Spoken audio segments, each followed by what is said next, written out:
It's been long overdue. I am about to start Dead Magic Book 1, The Black Veins by Ashia Monet. The most I know about this is it's a group of magical friends who are supernatural, magical, and they're going on a road trip in a van. I am 40 pages into The Black Veins by Ashia Monet.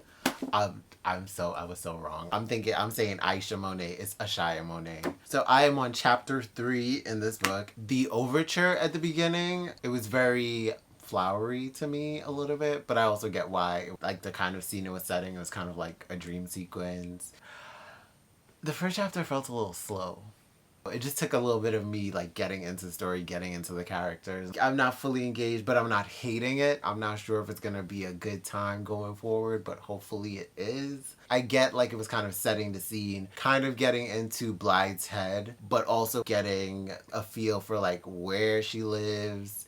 Not really. That's kind of like a thing that I had a problem with the first chapter. It felt like it was telling us a lot of stuff, but nothing at all. I didn't get a full grasp of what her neighborhood is like. I don't know if it's like she's in a city. I know she's in Washington. I don't get a full feel for where she lives. I get like almost an immediate idea, and then outside of that it almost feels like it's blank space and there's nothing really out there, or it's not really clearly defined. And that's something I feel also about most of the characters so far. Reading the dialogue of her mother, reading the dialogue of her father, I felt like I didn't really get a difference from Blythe, really. I really didn't get like a little bit more personality and character out of them. Sometimes when their dialogue spoke, I wasn't sure if that was Blythe or them talking, or like how old they were. At some point, her parents almost felt like her friends, but then they also felt like Blythe herself. They never really felt like Blythe's parents. I felt like that could have been defined a little bit more, just more characterization. And no shade,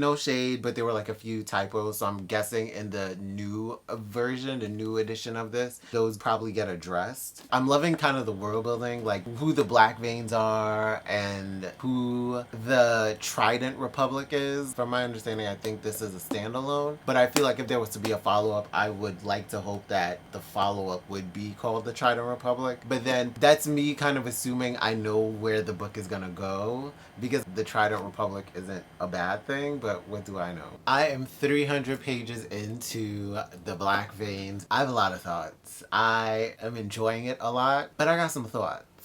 I've really been getting into it. It's been like a really nice, smooth read. It is action-packed, like very, very action-packed. There ain't too much downtime, too much lag, and I appreciate that so much. Keeps me like engaged, entertained. Aside from that, there were a few things that just kind of like, they bothered me. They rubbed me a little bit the wrong way. For instance, one of the characters, Storm, girl. Tuck yourself in, let's talk. The first two Black characters that we met so far, they have been a little mammy-ish, I guess, in taking care of this white boy, this young white boy.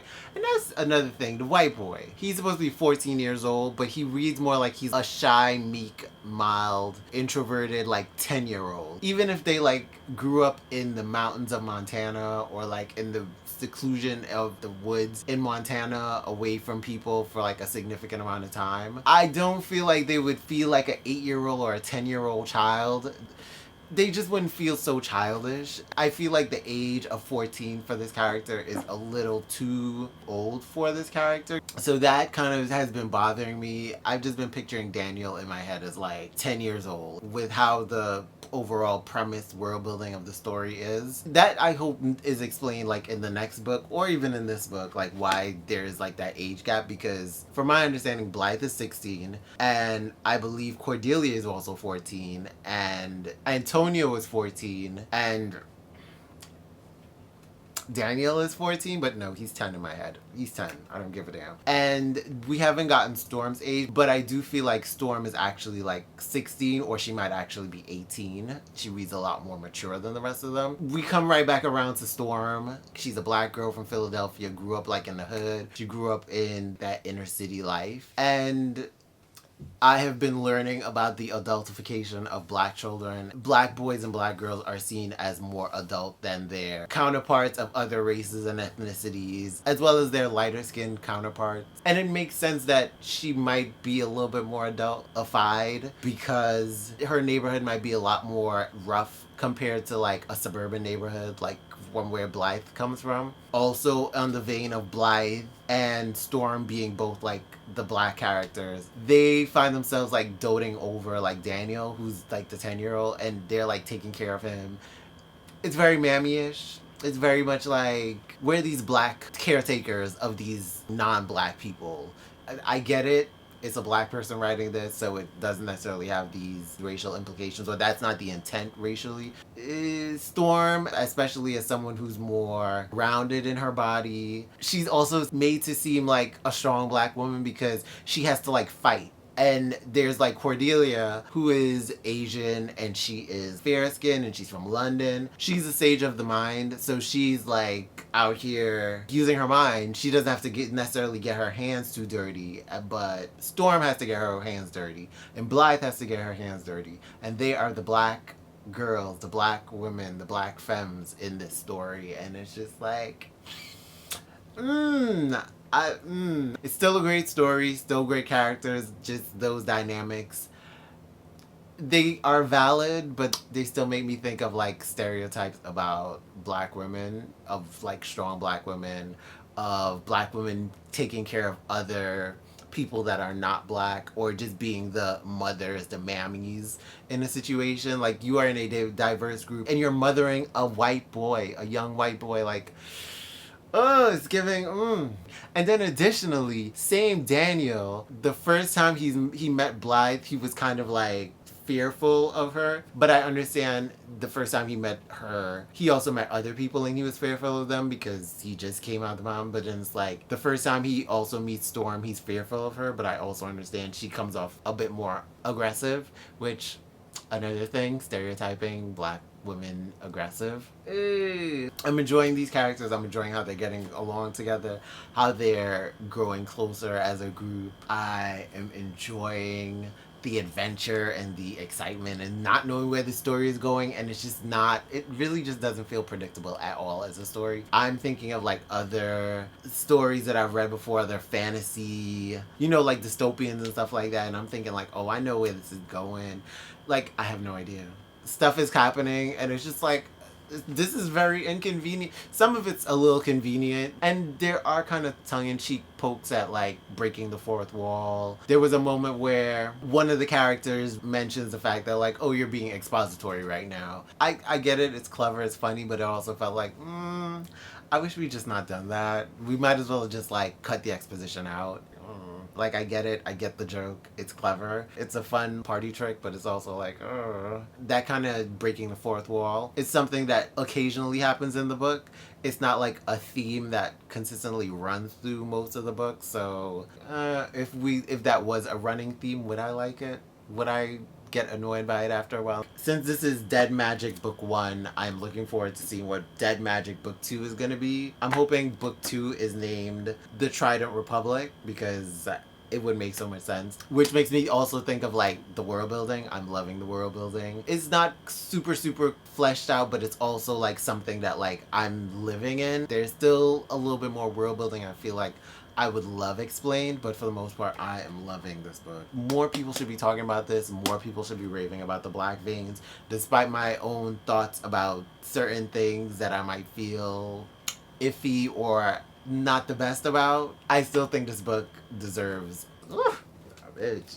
Ashia Monet, you're doing the damn thing. I'm looking forward to seeing what the second book is giving. I've completed The Black Veins by Ashia Monet. I enjoyed the conclusion. I'm telling you, this book was action-packed. It was like really great characters, really engaging, endearing, connected, great friend group, great found family, queer characters, a diverse cast. I loved it. It was fantastic. I can see this being adapted into like a short 6 to 8 episode series on Netflix or HBO Max or something. This really needed editing, but I'm guessing because this is the first version and it was also independently published, from my understanding, it probably didn't have the resources for like a full edit process. The errors in it, they didn't really take away from the story too much. I will say what took away from the story was the fourth wall breaking moments. It didn't happen very often. The first few times it happened, it was like, I get it. It's not too bad. I didn't really like it. And then it's like coming down to the end, they talk to a character and then they mention the fact that like, oh, we're doing this in the final act. And then it kind of got cut off and moved on. I get it. It's fun. It's clever. It's cute. But it also just feels so fan fiction-y. I don't know.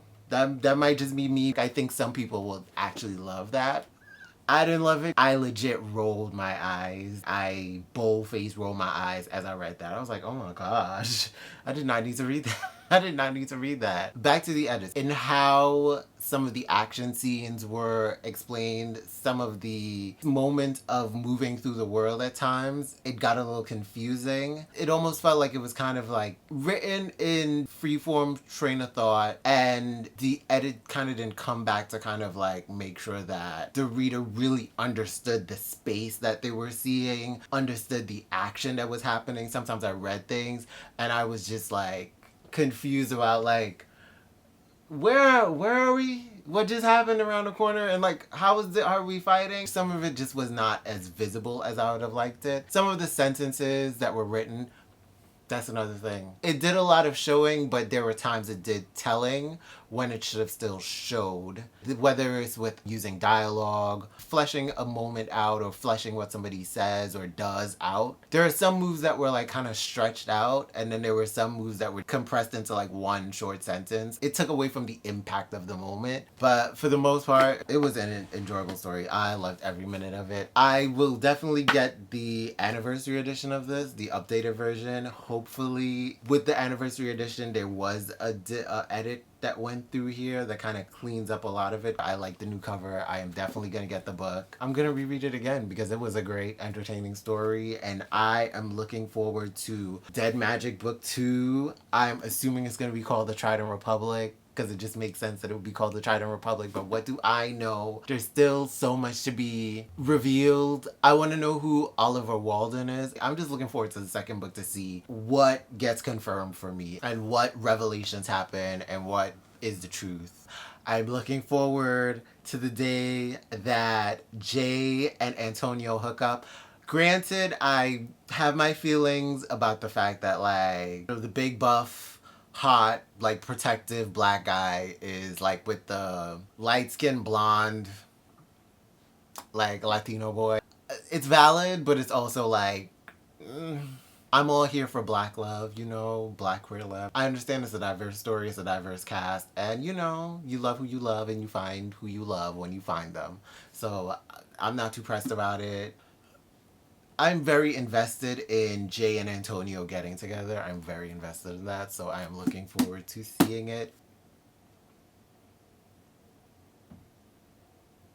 I would like to know how old Storm is. I would like to know how old Jay is. I would also kind of like to know how old Cordelia is, because I feel like we've never gotten that confirmed. I think she's 14, but she might not be. And I also need explanation on why the Guardians are all these different ages and they're not like the same age. Like, how were they even chosen? I would like to know how they were even chosen, why they were chosen. Why were their families okay with them getting these burdens of responsibility at such young ages? And I am so glad I finally read Dead Magic Book 1, The Black Veins. It was the ride that it was promised to be. Thank you for spending your time with me, and I am out this bitch like Fleek. Shout out to Peaches. Thank you, girl.